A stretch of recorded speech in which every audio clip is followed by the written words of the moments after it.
बच्चों, आज वे आंखें कविता की व्याख्या का अगला भाग मैं आपके सामने प्रस्तुत करने जा रहा हूँ। लहराते वे खेत द्रगों में, हुआ बेदखल वह अब जिनसे, हंसती थी उसके जीवन की हरियाली जिनके तृण तृण से। इसके पहले की पंक्तियों में कवि उसके स्वाधीन जीवन की बात करता है, किसान के, उसके हंसी खुशी और आनंद से भरे दिनों की बात करता है, जो कि गुलामी की बेड़ियों में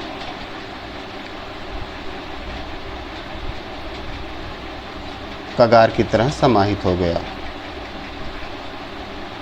अब इन पंक्तियों के माध्यम से उस स्वाधीन जीवन की कुछ विशेषताओं का वो उल्लेख करता है और एक एक घटनाक्रम उसके जीवन में धीरे धीरे अंधेरा लाता जाता है, दर्द और तकलीफ़ें बढ़ती जाती हैं। लेकिन उसके पहले, इन दुख घटनाओं के पहले उसका जीवन कैसा था? कवि कहता है, लहराते हुए खेत द्रगों में। द्रग मतलब आँख। उसकी आँखों में वे लहराते हुए खेत स्पष्ट रूप से कवि को दिखाई पड़ रहे हैं। जब खेत, लहराते हुए खेत, हरे भरे खेत, उनमें बालियां लगी हुई, फल लगे हुए खेतों को किसान देखता है तो उसकी आँखों से खुशी टपकती है, छलकती है। उस आनंद को वो समाहित नहीं कर सकता, अपने शरीर में जज्ब नहीं कर सकता। उसके अंग प्रत्यंग से वो खुशी झलकती है कि वही बात कवि कह रहा है कि स्वाधीन जीवन जब उसका था तो उसके वे खेत जो कि हरियाली से भरे थे, उनमें फल लगे थे, फूल लगे थे, वो किसान की आंखों में स्पष्ट रूप से कवि को दिखाई पड़ रहा है। अब क्या हुआ? हुआ बेदखल वह अब जिनसे, उन लहराते खेतों से अब वो बेदखल। बेदखल का मतलब है उससे वह ज़मीन छीनी जा चुकी है। बेदखल होना मतलब बेदखल होना मतलब कोई चीज़ अगर किसी के पास हो तो उससे वह हट जाए, कोई छीन ले। तो ज़मीन के संदर्भ में इस विशेष रूप से कहा जाता है कि उस ज़मीन को उससे छीन लिया गया, उन लहराते हुए खेतों को उससे छीन लिया गया, उन खेतों को छीना गया जिनसे हंसती थी उसके जीवन की। उसके जीवन का प्रत्येक क्षण आनंद से भरा था। उन खेतों को उस किसान से छीन लिया गया जिन खेतों से उसके जीवन का प्रत्येक पल, प्रत्येक क्षण आनंद और खुशियों से भरा हुआ था।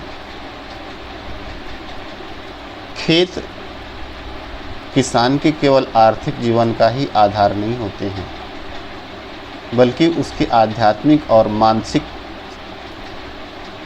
जीवन के भी आधार होते हैं। क्योंकि जब अपने लहराते खेतों को, फलते फूलते खेतों को किसान देखता है तो उसके अंदर जो खुशी पैदा होती है, वह खुशी उसे मानसिक तृप्ति देती है, संतुष्टि देती है और उसका ईश्वर में विश्वास पक्का होता है कि उसकी मेहनत जो उसने खेतों में की है, जब वह फलों के रूप में, अनाज के रूप में देखता है तो उसका ईश्वर पर भी विश्वास पक्का होता है। इस प्रकार से मानसिक और धार्मिक जीवन भी उसका, आध्यात्मिक जीवन भी उसका उन खेतों पर टिका हुआ था वे खेत उससे छीन लिए गए। हरियाली जिनके तृण तृण से, तृण तृण का मतलब तिनका तिनका, उस खेत के तिनके तिनके की, उस खेत का जो तिनके तिनके की हरियाली थी, उस तिनके तिनके की हरियाली से उसका जीवन संवरा हुआ था, बना हुआ था। जब वो खेत ही छीन लिए गए तो उसके जीवन से वो हरियाली भी चली गई, अर्थात हंसी खुशी और आनंद के वे जीवन हमेशा के लिए चले गए। अब आगे क्या होता है? आँखों में ही घूमा करता वह उसकी आँखों का तारा। आँखों का तारा कौन हो सकता है? एक किसान की आँखों का तारा उसकी औलाद होती है। कोई भी व्यक्ति हो, उसका बेटा, उसकी औलाद, उसकी संतान उसकी आँखों का तारा होती है। वही कवि कह रहा है, वो स्पष्ट रूप से कवि आँखों में देख रहा है कि आँखों में ही घूमा करता वह उसकी आँखों का तारा, कारकुनों की लाठी से जो गया जवानी में ही मारा। वो कैसे मारा गया? कारकुन का मतलब जो ज़मींदार के लठैत थे, जो ज़मींदार के गुंडे थे। आजकल हम इन कारकुनों को, कारकुन का मतलब वैसे कर्मचारी होता है, लेकिन यहाँ पर अगर देखा जाए तो ज़मीन की जब बेदखली होती है, कोई ज़मींदार साहूकार करता है, तो ऐसे तो किसान अपनी ज़मीन छोड़ नहीं देगा, उसके लिए वह अंतिम दम तक लड़ता है। तो जब बेदखली करने के लिए ज़मींदार के कारकुन अर्थात कर्मचारी गुंडों को लेकर आए, लठैतों को लेकर आए, तो किसान का जो युवा बालक था, युवा संतान थी, उसका बेटा था, वो कैसे सहन करता, वो कैसे बर्दाश्त करता कि उसकी आँखों के सामने उनके खेतों पर, उनके जीवन की खुशियों पर कोई कब्ज़ा कर ले। वो उन लठैतों से, उन गुंडों से भिड़ जाता है और वे गुंडे उसको लाठियों से मार मार कर बेदम कर देते हैं और अंत में उसकी मौत हो जाती है। इस प्रकार से किसान का बेटा, जो उसकी आँखों का तारा था, ज़मींदार के लठैत गुंडों ने उसे मार डाला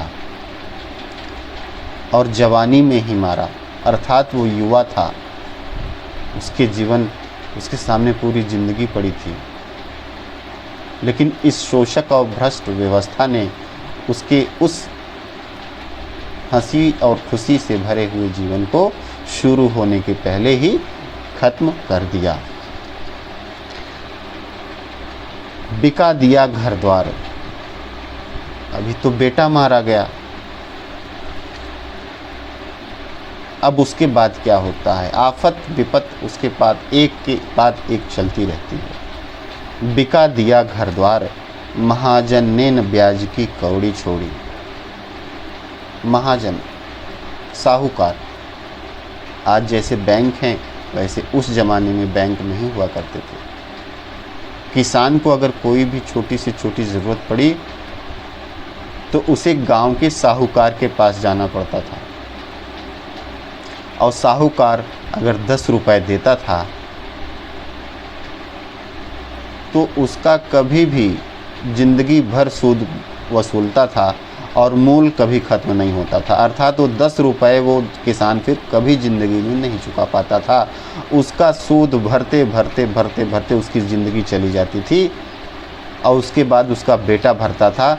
अर्थात साहूकार वो चेहरे थे उस ज़माने के, उस शोषण भरी व्यवस्था के, जो एक बार चिपक जाए जोंक की तरह तो आपका खून चूसते रहेंगे जब तक कि आपकी अर्थी, जब तक कि आपका अस्थि शेष बचता नहीं, अर्थात आपकी मौत तक आपको चूसते रहेंगे। ये महाजन साहूकार वो जोंक थे। तो किसान ने कुछ लिया होगा उधार,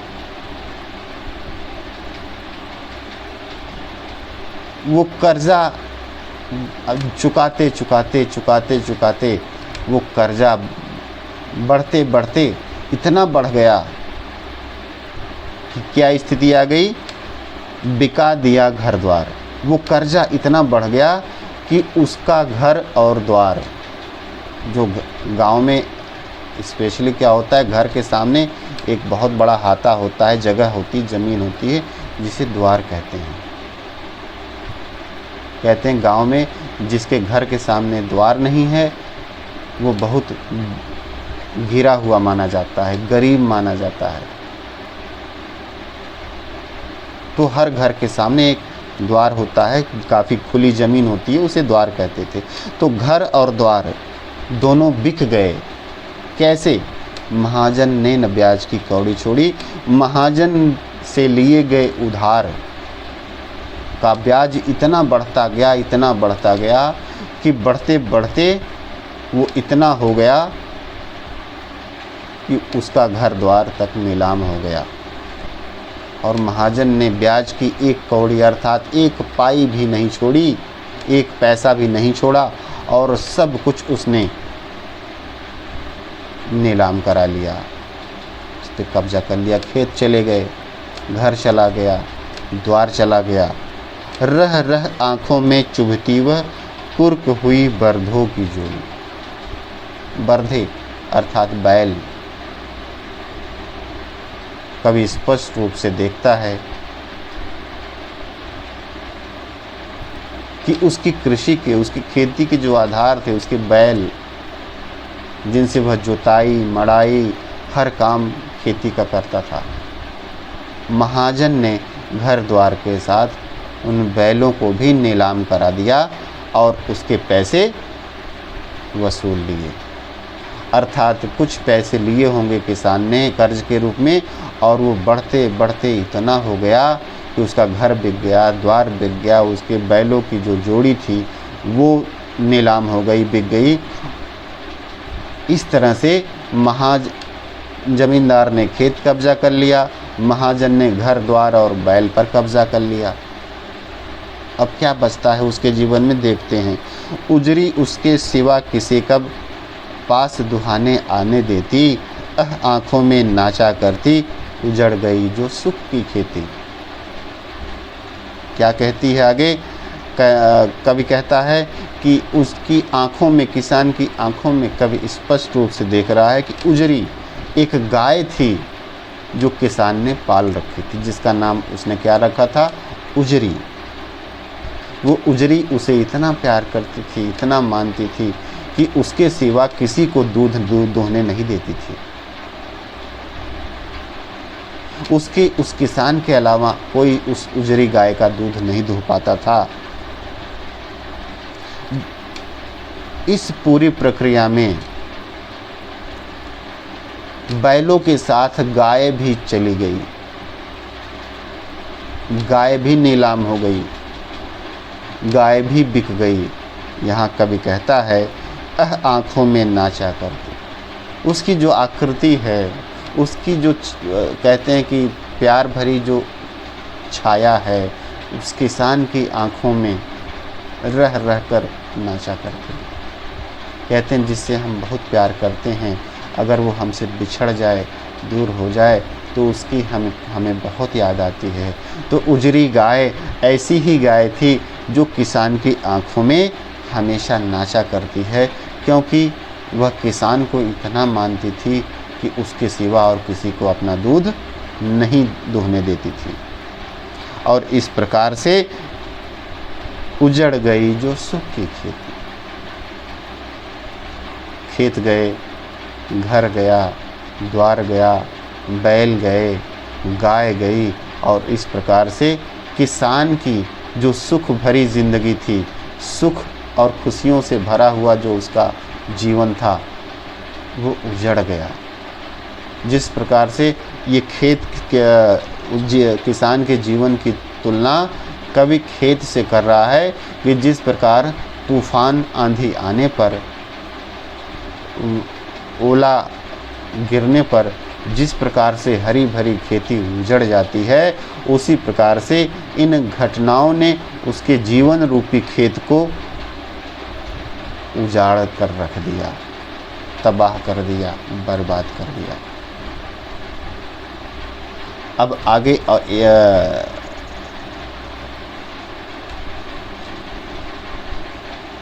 ओके, तो अब मैं यहीं पर विराम देता हूँ इस व्याख्या को। शेष जो व्याख्या है वो अगले वीडियो में आपके सामने प्रस्तुत होगी। Thank you.